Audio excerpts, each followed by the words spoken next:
Palavra que Deus colocou no meu coração. Romanos 7,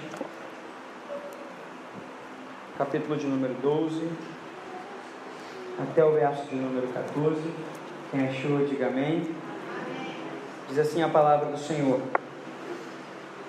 E assim, a lei é santa, e o mandamento santo, justo e bom. Logo, tornou-se-me o bom em morte? De modo nenhum.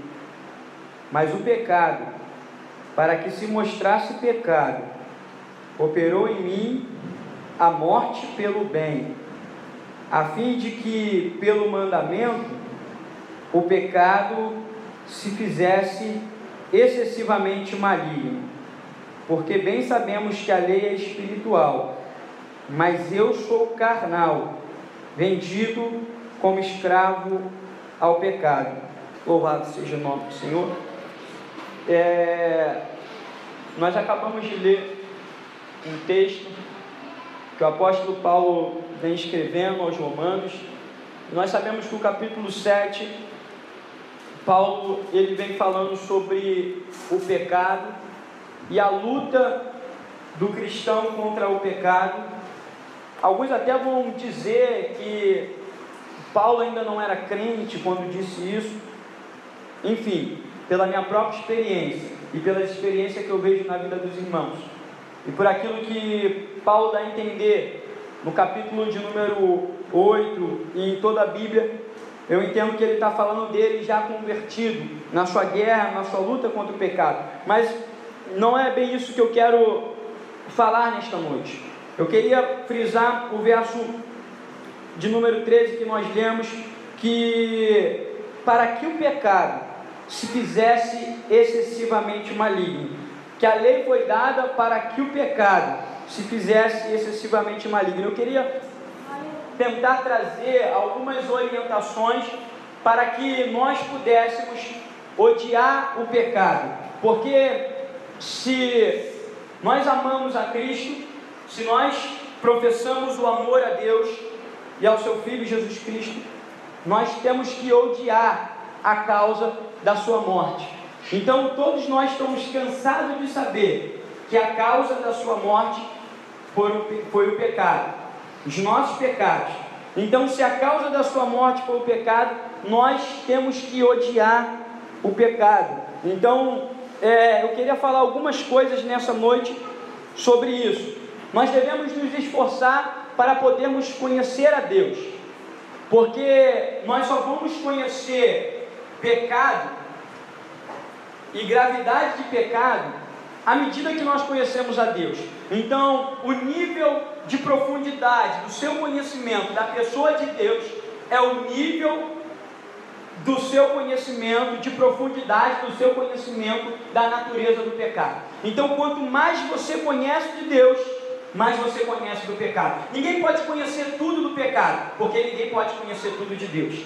O pecado é algo excessivamente maligno, como está escrito, a ponto do salmista Davi, quando ele vai orar, ele diz: purifica-me de todo pecado, até aqueles que me são ocultos. E olha que Davi era uma pessoa que conhecia bem o Senhor, e Davi sabia bem o que era pecado e o que não era pecado, mas ele próprio disse que existia dentro dele, dentro do seu coração, pecados ocultos a qual ele não conhecia. E ele então ora: Senhor, purifica-me de todo pecado, até aqueles pecados que lhe são ocultos. Tamanha é a natureza do ser humano pecaminosa. É como que nós pudéssemos falar que a palavra de Deus ela é como um martelo. Pense nisso. E pense agora em um ferro que o ferreiro vai batendo para preparar e forjar uma espada. E aí aquele ferro fica incandescente. E cada hora que bate, aquelas faíscas saem. Imagine que aquelas faíscas são os nossos pecados saindo de dentro de nós. Mas aquele ferro vermelho ainda continua sendo nós. Tanto o pecado enraizado, agarrado. Por isso que Jeremias vai dizer que enganoso é o coração do homem mais do que todas as coisas e excessivamente maligno. O pecado é algo que está dentro do ser humano e precisa ser tratado, ele precisa ser averiguado, ele precisa ser observado, estudado, e tratado, porque senão ele é como uma erva daninha, ele vai crescendo, e se ele não é podado, ele cresce cada vez mais. Lutero disse que pecado ele é como a barba, precisa ser cortado, precisa ser aparado. Então assim é nas nossas vidas. O pecado ele é algo excessivamente maligno. Então, primeira coisa que nós temos que fazer para poder conhecermos mais do pecado é conhecermos mais da natureza de Deus, é estudarmos mais quem Deus é. Porque tem coisa que para a gente hoje não é pecado, porque nós desconhecemos certas características de Deus, mas quando nós nos aproximarmos de Deus em determinado momento, nós vamos entender que aquilo era mal aos olhos do Senhor, e que nós cometíamos aquilo que era um pecado a qual nós desconhecíamos. Nós não sabemos o que Isaías falava, mas uma coisa nós sabemos, que quando ele conheceu mais da natureza santa de Deus, no capítulo de número 6, quando ele entra dentro do templo do Senhor, com o seu coração triste, que seu tio havia morrido, quando ele entra dentro do templo, ele começa a adorar a Deus, quando Deus lhe dá uma visão da sua santidade, e ele vê os serafins sendo indignos de olhar para Deus, e tampando seus rostos, tampando seus pés e suas mãos, e clamando que Deus é santo, e que Deus é santíssimo, exaltando a santidade de Deus, aqueles seres que estão tão próximos de Deus, que ele arde em fogo com a santidade de Deus, eles não eram dignos de olhar para Deus, e quando Isaías tem essa visão extrema da santidade de Deus, ele disse: ai de mim que vou perecendo, porque eu sou um homem de lábios impuros, e habito num povo de impuros lábios, e os meus olhos viram rei. Entendeu como Isaías conseguiu compreender maior a gravidade do seu pecado, quando ele compreendeu a grandeza da santidade de Deus? Quanto mais nós compreendemos da santidade de Deus, quanto mais nós compreendemos dos atributos de Deus, mais nós vamos ver como o pecado é excessivamente maligno, como o pecado é mau, é cruel, e como o pecado deve ser odiado por nós. Se tem algo que o cristão deve odiar, se tem algo que o cristão deve ter ira, e aí está um atributo de Deus que é pouco falado, que deve estar em nós: a ira. Que é isso, pastor? A ira. Ira contra o pecado, ira contra as injustiças sociais, ira contra o diabo que promove o pecado. O cristão deve ser irado. Ou Jesus não estava irado com a injustiça social feita no templo, com o direito dos gentios sendo pervertido, com a venda de cordeiros falsificados no templo, e Jesus entra irado, mas Jesus nunca pecou. Então isso deve estar em nós. Nós devemos ter ódio do pecado, devemos estar irados com o pecado, uma ira tão grande, uma ira tão forte, para nós irmos até Hebreus 12, capítulo 4, onde Paulo nos adverte dizendo: vocês ainda não resistiram até o sangue combatendo contra o pecado. Sabe por quê? Porque não estamos com raiva do pecado, porque não estamos odiando o pecado como ele deve ser odiado, porque o dia que nós sentimos a vileza, que ele é excessivamente maligno, o nosso joelho vai doer no chão, mas nós vamos falar: Deus, me livra dessa maldade do pecado. É porque não conhecemos muito dessa natureza santa de Deus, e aí a gente acha que Deus releva. Deus me entende. Posso permanecer por aqui. Deus me compreende. E nós somos tão cheios de autojustificação que nós damos até outro nome para a preguiça, um pouco de descanso. Eu sou filho de Deus, preciso de descansar, e aí somos tomados de uma preguiça, somos tomados de um sono de indolência, vamos deixando o nosso tempo passar de uma maneira, enquanto não buscamos a Deus com zelo, e não percebemos que estamos cometendo um pecado excessivamente maligno, porque não há pecado pequeno contra um Deus grande e santo. Todo pecado, aos olhos de Deus, é algo terrível. Todo pecado, aos olhos de Deus, Tiago fala que não há diferença. Se você cumpre toda a lei, mas erra no mínimo, você transgrediu toda ela. Não há. Então há necessidade de nós irmos até Deus e buscarmos isso, buscarmos a santidade de Deus e buscarmos odiar o pecado. Aqueles que temem a Deus temerão o pecado. Aqueles em que seus corações são irreverentes, impertinentes para com Deus, serão em seu coração e em sua vida a mesma coisa para o pecado. O ateísta não acha que existe Deus, então ele não está nem aí para o pecado. Deus não existe, e é por isso que ele luta tanto para Deus não existir, porque ele quer ficar no pecado sem ser incomodado. Ele quer que a sua consciência não lhe fira, porque tem Deus a qual devemos temer e tem a nossa consciência que nos acusa constantemente. Então nós temos que olhar para o pecado e ver essa malignidade do pecado. Nada vai mostrar para a gente essa malignidade do pecado mais do que conhecer a natureza justa, a natureza boa de Deus. Para a gente poder repugnar o pecado, a gente tem que olhar para o ofício de Jesus Cristo, e a gente tem que meditar no que Jesus Cristo fez por nós. Você deve olhar para a bondade de Jesus e ver a bondade de Jesus, o que Ele fez, não só o que Ele fez, mas o que Ele continua fazendo, porque nós erramos contra Ele, e nós voltamos chorando, e Jesus abre os braços e fala: vem meu filho, como aquele filho pródigo, vai, gasta toda a fortuna, faz o que quer, faz o que bem entende, erra, quebra a cara, levantar-me-ei e irei ter com meu pai. E quando ele vai em direção ao pai dele, o pai está vindo correndo de braços abertos. E assim é Deus na nossa vida. Nós erramos, pecamos, quebramos a cara, fazemos errado, mas Deus está com o braço estendido, com um sorriso aberto: vem meu filho, vem de joelho em arrependimento, porque eu te recebo novamente. Só pensar nisso já nos constrange. Nos constrange como nós ousamos inferir o nosso Salvador, como está escrito lá em Malaquias, foi transpassado pelos seus próprios amigos. Como nós ferimos o nosso amigo que é tão bondoso para conosco, que cuida tanto da gente, que nos alimenta, que nos guarda, e quando nós não percebemos, não estamos vigilantes, logo nós ferimos Jesus, logo nós maltratamos Ele com o nosso pecado. Nós temos que olhar para aquela cruz e pensar naquilo que Ele suportou por causa de nós, olhando no prisma que nós nunca merecíamos sequer uma lágrima dele por nós, mas Ele não deu somente as suas lágrimas, deu todo o seu sangue. Nós não merecíamos um estender da sua mão, mas Ele não estende a mão só uma vez, Ele estende a mão várias vezes, porque a Bíblia diz que o justo pode cair 1, 2, até 7, mas em todas as vezes o Senhor coloca de pé.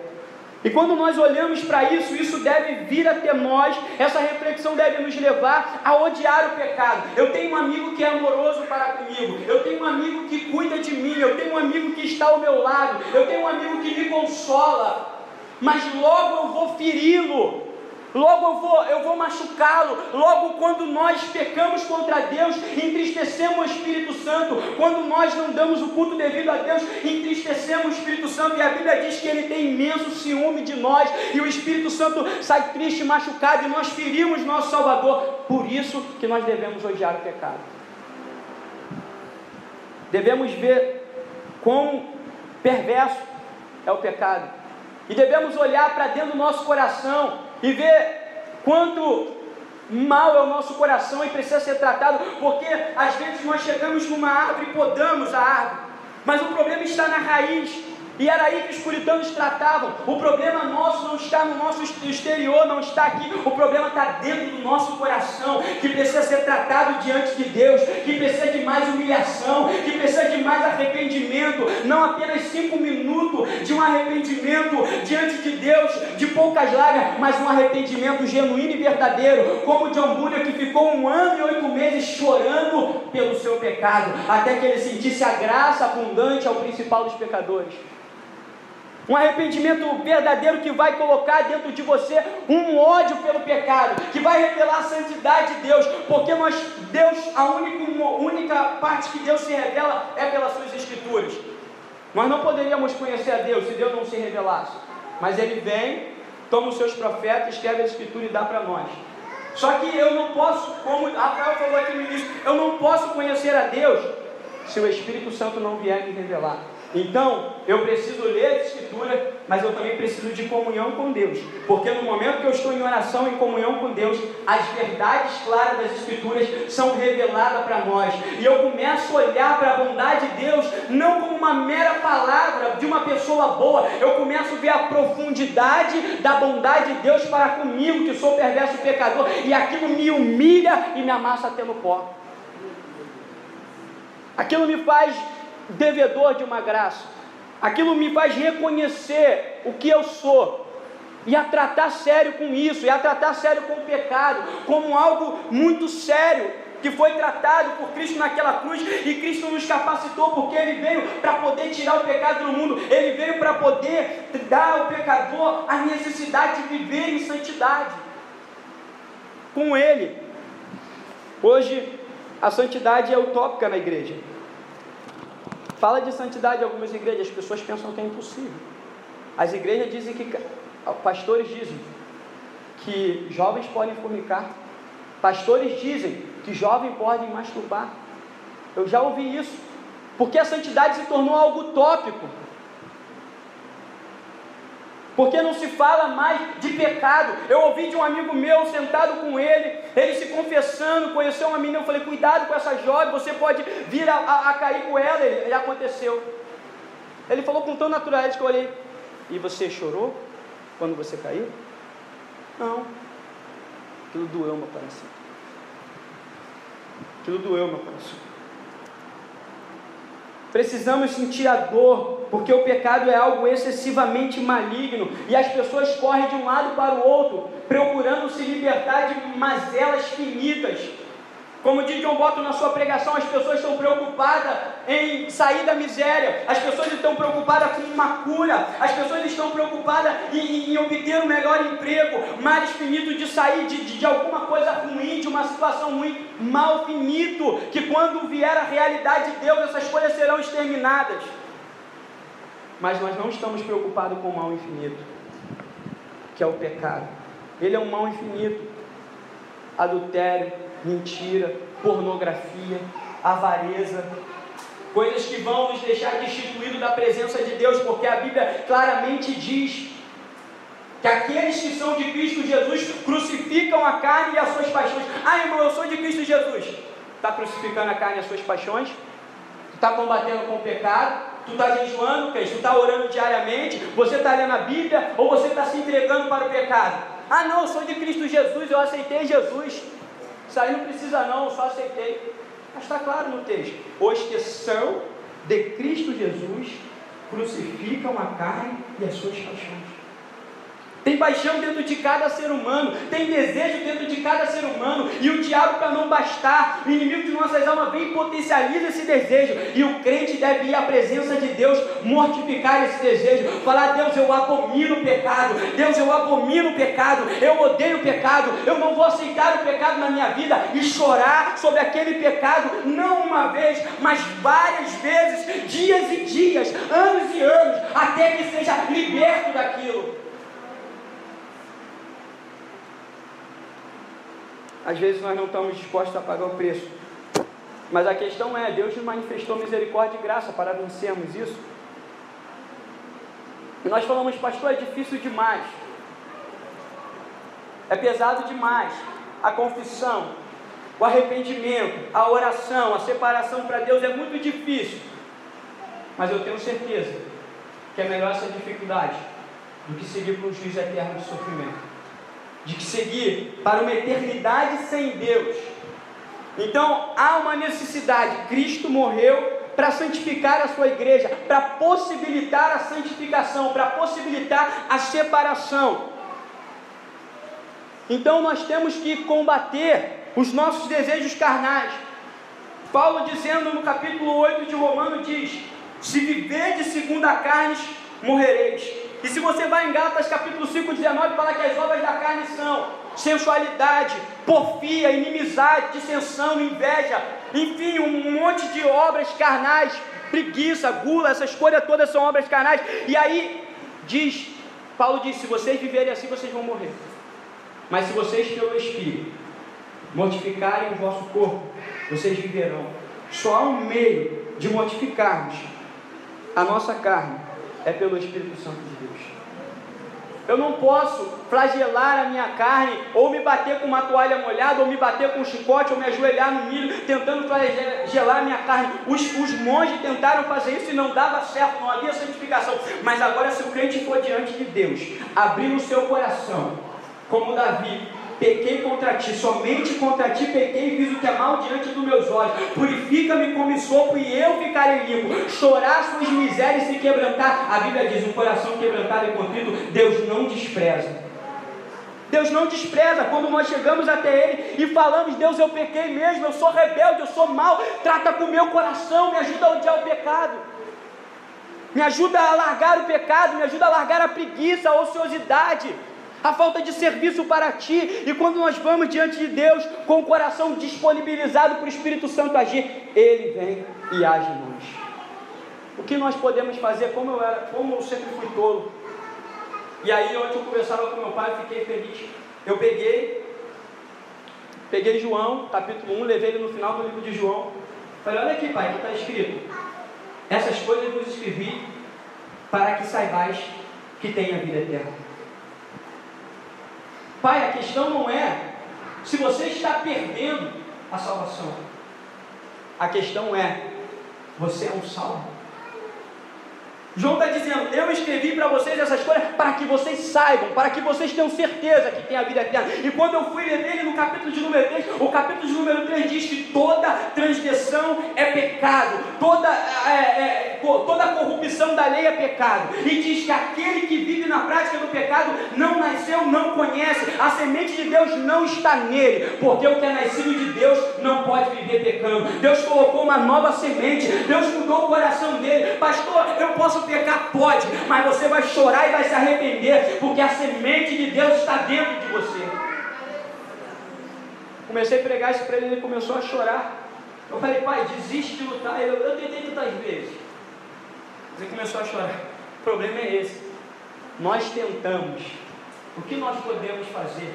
Somos pó, somos barro, somos cinza. O que nós podemos, pai? Nós não podemos fazer nada. Nós somos pecadores, vendidos como escravo do pecado. Dobra o teu joelho e chora a tua miséria diante de Deus, e pede Ele para te levantar, e pede Ele para realizar essa obra, porque essa obra é dEle. É Ele que faz essa obra. Nós só temos que se arrepender diante dEle. Essa obra é do Senhor, o Senhor vem. Ele falou que ia santificar. A nossa disposição é nos ajoelhar diante dEle e falar: Deus, eu não posso fazer nada, eu sou completamente incapaz, impotente. E aí nós chegamos e pensamos: quão doce, quão puro é a adoração, quão doce e quão puro é entrar na presença de Deus. Só que às vezes alguns crentes chegam em um culto onde a presença de Deus está se manifestando, ele não consegue sentir nada, ele não consegue ser tocado. Por que ele não consegue ser tocado? Porque tem uma barreira grande entre a adoração de Deus e ele. E essa barreira grande se chama pecado. Deus fala: a única coisa que nos afasta de Deus é o pecado. Deus fala: os meus ouvidos não estão tapados, os meus braços não estão encolhidos, mas as vossas iniquidades separam de mim e de você. E a pessoa olha, a outra pessoa está sentindo a graça, está sendo tocada por Deus, está sendo visitada pelo Espírito Santo, e ela não consegue sentir nada, porque há pecado na vida dela não confessado, porque há pecado não chorado diante de Deus, e Deus está distante do outro lado do muro, querendo abraçá-la, querendo beijá-la, querendo envolvê-la, mas Deus não pode, porque tem pecado. O único momento que Deus deixou o Filho foi o momento que nossos pecados caíram sobre ele. E Jesus então diz: Deus meu, por que me desamparaste? Ficou sozinho, ficou sem a ajuda de Deus, sem o auxílio de Deus, porque Deus queria tocar no Filho, auxiliar o Filho, mas Deus não podia, estava ali o meu e o seu pecado. Deus não pode tocar quando tem pecado, e nós temos que ir até Deus chorar e lavar os nossos pecados. Bem-aventurados são aqueles que lavam os seus pecados, as suas vestiduras, no sangue do Cordeiro. Temos que lavar no sangue do Cordeiro, sabe por quê? Porque o diabo, ele é acusador, e ele acusa de dia e de noite. De dia e de noite. Mas sabe qual vai ser a notícia triste? Se o diabo chegar nos portões do céu e falar para Deus: olha ali, Deus, aquele dali, Jesus vai olhar para ele e vai dizer assim: ele não pode ser acusado duas vezes. Como assim? O diabo vai dizer para Jesus: eu estou acusando ele, ele fez isso, isso, aquilo, eu vi. Executa a sentença sobre ele. A alma que pecar deve morrer, ser castigada, enfim. Jesus vai dizer: ele não pode ser acusado duas vezes. Mas quem acusou ele? Ele próprio. Eu vi ele orando e ele estava falando: Deus, eu mereço o castigo, Deus, eu mereço a sentença, mas me ajuda a melhorar, me ajuda a mudar. Eu entendo que eu sou pecador e eu mereço o inferno nesta hora, mas me ajuda a ser diferente. Não é o que Paulo disse: se nós julgássemos a nós mesmos, não seríamos condenados com o mundo. É isso. É assim que o cristão se julga: eu sou mau, eu sou perverso, eu sou egoísta, eu sou preguiçoso, eu preciso ser auxiliado por ti, eu preciso ser mudado por ti. Eu não sou um bom esposo, eu não sou um bom filho. Reconhecendo quem nós somos, reconhecemos que precisamos do Senhor, precisamos de Deus. Irmãos, se nós meditássemos na santa adoração do céu, a forma que as almas que estão lá adorando a Deus, os anjos que estão adorando a Deus, e nós olhássemos para a terra, como está essa terra suja e imunda. A Bíblia diz que Ló afligia sua alma todos os dias em Sodoma e Gomorra, porque ele saía para a rua, ele via a prostituição e ele não conseguia viver naquele lugar. Assim deve ser o cristão. Ele deve olhar para a página das Escrituras Sagradas, ele deve olhar para o céu, ele deve almejar o céu, ele deve almejar a santidade de Deus, e ele deve olhar para essa terra, e o seu coração deve doer, deve chorar, ele deve odiar o mundo, ele deve odiar o pecado, porque a Bíblia diz: não ameis o mundo nem o que há no mundo, porque no mundo há o desejo desenfreado da carne, o desejo dos olhos, as coisas ruins, e o amor do Pai não está nesse que ama o mundo. Nós não podemos nos adaptar com este mundo, não podemos nos conformar, como disse Paulo, porque Paulo diz: não entre vocês na forma deste mundo, não vos conformeis com este mundo, mas renovai o vosso entendimento pela palavra. Apresentei os vossos corpos em sacrifício a Deus.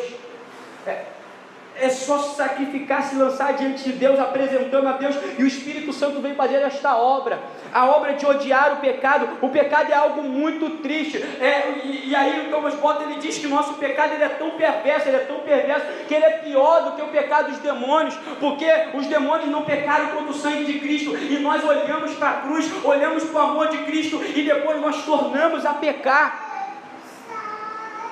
Pecamos contra o sangue do inocente Salvador, pecamos contra o sangue do nosso Salvador, e nós fazemos isso o tempo todo. Olha para o estado dos condenados que estão no inferno agora.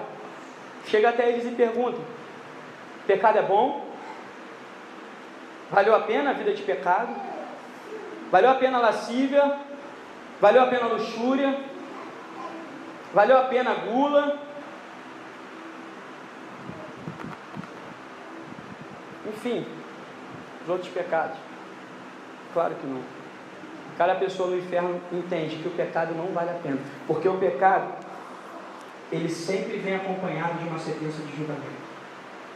O pecado, ele sempre está junto com o julgamento. Não tem como dividir pecado e julgamento,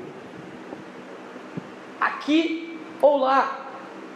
Vamos ser julgados aqui e lá. Eu olho para Davi e vejo isso muito forte na Bíblia. Um homem segundo o coração de Deus, um homem adorador. Como nós temos que levar a sério o que Jesus diz: vigiai e orai para que não entreis em tentação. Davi experimentou o que é não vigiar. Davi experimentou o que é não estar em oração, o que é estar com a mente vazia. Davi experimentou emprestar a mente dele para o diabo e se entregar à sua lascívia, à sua concupiscência, ao seu desejo. E Davi cobiçou mulher que não era dele, para agravar o seu pecado. Mulher que era do seu amigo, mulher que era do seu servo fiel. Foi um pecado horrível que Davi cometeu. Aquele homem agarrava uma espada e pulava na frente de 20 soldados por causa da vida de Davi. A história diz que na Bíblia, quando eles abriam a mão das suas espadas, o ferro estava agarrado na mão. Ele estava disposto a dar a vida pelo próprio rei. E o rei olha para a mulher do seu servo fiel e a possui. Só que ele vai entender o que é pecado vir junto de julgamento. Ele vai sentir o amargor do pecado e do julgamento de Deus. E ele toma aquela mulher, deita, cai com ela, adultera com ela, e ela engravida, para resumir a história que vocês conhecem. E ele agora quer, como nós, tapar o pecado com folha de figueira. Somos como Adão, que pecou, ao invés de chegar para Deus, pequei, comi, fiz besteira. Não, ele bota uma roupinha lá para tapar a sua vergonha, a sua nudez, se esconde de Deus. Somos sempre assim. De vez de tratarmos com Deus, de vez de Davi tratar com Deus, não, agora ele vai se esconder atrás do seu pecado. Agora ele vai aumentar pecado sobre pecado, ao invés de reconhecer que ele foi um pecador.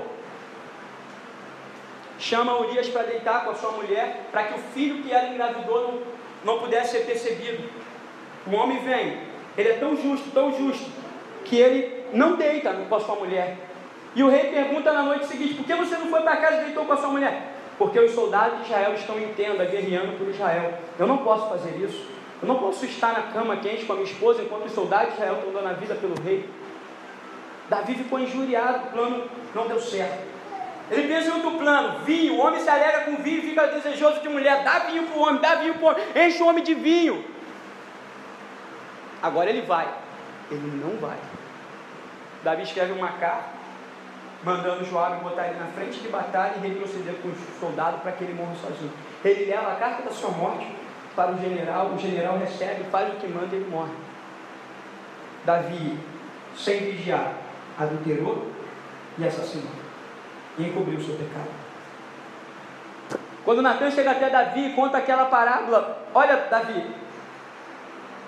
havia um homem que tinha muitas ovelhas, rico, poderoso, e havia um que tinha uma ovelhinha só que veio um viajante, aquele homem rico pegou aquela ovelhinha daquele homem que morava dentro com ele, que era do aconchego dele, e matou aquela ovelha. E de vez de pegar das suas, que tinha muito, Davi levantou revoltado do seu trono: esse homem deve morrer. O profeta Natan diz: é tu, meu Senhor, porque Deus te tirou de trás das ovelhas malhadas, te colocou como príncipe sobre o seu povo, te deu um nome, como nome dos grandes sobre a terra, mas você não vigiou em obedecer ao Senhor. Agora a espada do Senhor não vai se apartar da sua casa, os seus filhos vão receber a espada, e você vai ver a morte dos seus filhos, e aquilo que tu fez escondido com a mulher dos outros, vão fazer com as tuas mulheres à vista de todos. Pecado sempre vem junto de julgamento. Não pensa, irmão, que Deus não vai cobrar pecado de fornicação. O casamento vai ser uma tribulação, vai dar brecha para adultério. O diabo vai entrar, outros pecados mais, o diabo vai entrar e vai vir julgamento, e Deus julga. Deus olhou para aquele paralítico e falou: tu está bem, está andando? Então agora não peques mais, para que não te conceda mal pior. Palavra de Jesus. Tão amoroso, ele é amoroso, mas o pecado é algo perverso, e a gente precisa olhar isso, que ele é um mal excessivo. O pecado é tão ruim, irmão. Você já parou para pensar uma eternidade no inferno de sofrimento, aonde a alma morre toda hora e nunca morre? Tem algumas pessoas falando: não, por isso que Deus não acredita. Não, irmão, não acredito no inferno não, Deus não vai fazer Deus ser muito bom. Não, irmão, Deus vai deixar um tempo no inferno. Não, o pecado é tão grave, que para satisfazer a justiça de Deus, a santidade de Deus, e acabar com a gravidade do pecado, o castigo é eterno. Essa é a gravidade do pecado. É só tu pensar na eternidade de morte no inferno e pensar: isso é por causa do pecado? Então o pecado é algo muito grave. O pecado é algo que deve ser combatido, odiado, lutado. Ainda não resistimos até o sangue combatendo contra o pecado. É por isso que tem esse verso na Bíblia, um verso que desafia a nossa vida até o limite, desafia a nossa perseverança em lutar até o limite. Algo que leva à enfermidade.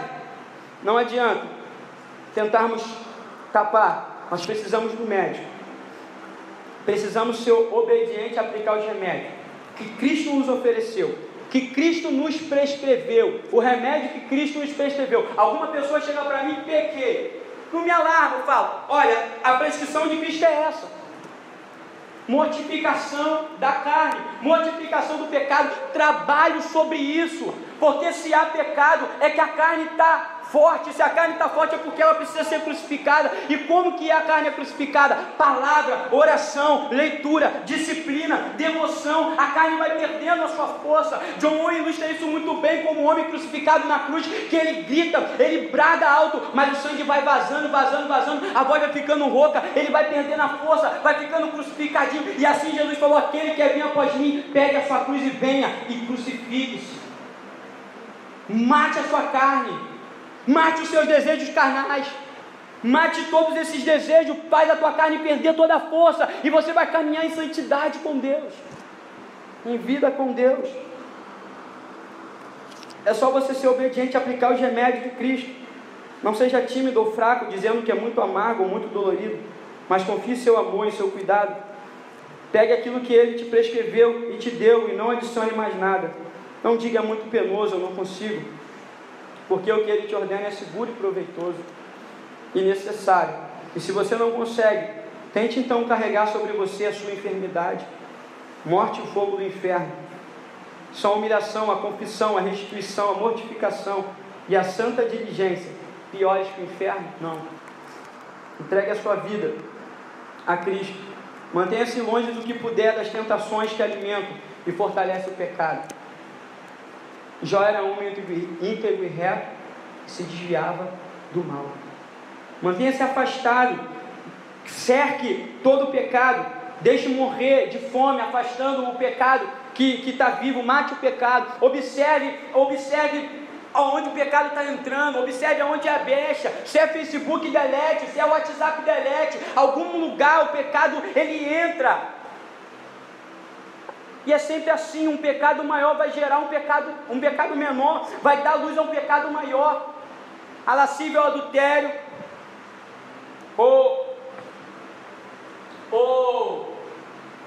e aí segue vários pecados que a lei fala, que vai gerando, um menor gera um maior. Foi o que Davi fez, não vigiou e gerou um pecado grande. Julgue a si mesmo. Nós somos muito fáceis em julgar os outros. Fulano está errado naquilo. Só que quando nós vamos julgar nós mesmos, nós somos cheios de auto-justiça própria. Ah, eu não. A gente cai lá em Romanos 2, que diz: por que julga o teu irmão naquilo que você próprio se condena? E nós fazemos isso o tempo todo, é nossa vida. Ao invés de nós olharmos para dentro de nós com sinceridade e vemos que é deprimente, é triste o pecado em nós e precisa ser lutado. Às vezes nós estamos preocupando com o pecado alheio, enquanto o pecado nosso não está sendo tratado. Estamos preocupados com a grama que está crescendo na casa do vizinho, enquanto a nossa grama está precisando ser podada e aparada. E nós fazemos isso sem perceber. Existem pecados que devem ser mortificados e devem ter atenção, para nós fecharmos. Pecado de ignorância. O meu povo é destruído porque ele faltou conhecimento. Conhecer o que é pecado, conhecer a Deus. Pecado de incredulidade deve ser mortificado. Essa é a vitória que vence o mundo, a nossa fé. Nossa fé não pode esmorecer. Temos o escudo da fé: resistir ao diabo e ele fugirá de vós. Resistir firme na fé. Sem fé nós tomamos uma rasteira, sem fé nós caímos, sem fé nós esmurecemos. Se o escudo estiver baixo, o soldado morre na guerra, e é o escudo da fé que deve estar erguido. Pecado de incredulidade deve ser mortificado. Leitura da palavra, a fé vem pelo ouvir a palavra de Deus. Pecado de inconsideração, típico de pessoas orgulhosas, não considera nada e ninguém. Pecado de egoísmo e orgulho, tudo é para mim, tudo sou eu faço tudo, eu resolvo tudo, eu sou o centro, deve ser mortificado. Pecado de carnalidade, em agradar um apetite, luxúria, fantasia selvagem, gula, enfim, vários desses pecados. E pecado de insensibilidade, dureza do coração e sonolência no pecado, porque a maior arma do pecado é dizer que o pecado não é grave. Quando nós estamos na sonolência do pecado, nós achamos que o pecado não é grave. A nossa mente nos engana, traz tanta justificação, por isso que fala que o coração do homem é enganoso mais que todas as coisas. não, isso é por causa disso, não, eu estou assim por causa daquilo outro, e a gente dá um monte de desculpa a qual não teríamos desculpa para dar. Conte todos os prazeres do mundo, honra e riqueza, e meça que isso não vale nada. Lembra que Paulo falou em Filipenses 3,8? Mas mais do que isso, considero tudo como perda, comparando com a suprema grandeza do conhecimento de Cristo Jesus, meu Senhor, por quem perdi todas as coisas, perdi tudo, perdi riqueza, perdi fama, perdi glória, perdi tudo. Paulo diz, e considero tudo como esterco, para poder ganhar a Cristo. Lixo, nada, eram as coisas para Paulo. O mundo, os desejos de ter, de obter, de poder, nada. Escolha amigos espirituais, ande com pessoas espirituais, converse sobre coisas espirituais, converse sobre o céu, pense sobre o céu, medite sobre o céu. Veja isso. Ande vigilante, como eu já falei. Pedro diz em 1 Pedro 4,7, mas já está próximo o fim de todas as coisas, portanto sede sóbrio e vigiar em oração.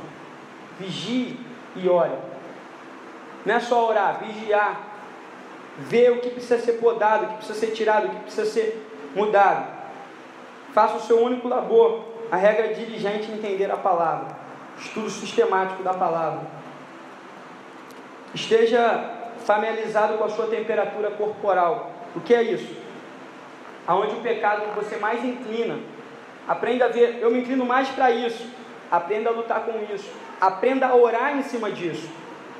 Onde o pecado te deixa mais vulnerável, isso deve ser mais rigoroso. Seja mais rigoroso concernente àquilo. Se é um lugar, se é amizade, se é, enfim, coisas que você vê, que mexe contigo, você precisa tirar e cortar isso da sua vida. Mantenha a sua vida em ordem santa, tal como Deus ordenou que você vivesse, pois não há preservação para os retardatários, que não se mantêm no caminho, que abandonam a ordem e o mandamento de Deus. E esta ordem está principalmente nesse ponto. Para fecharmos, que você mantenha união com a Igreja Universal, não deixe de congregar, não deixe de ir aos cultos. Hebreus 10, 25, não deixe a vossa congregação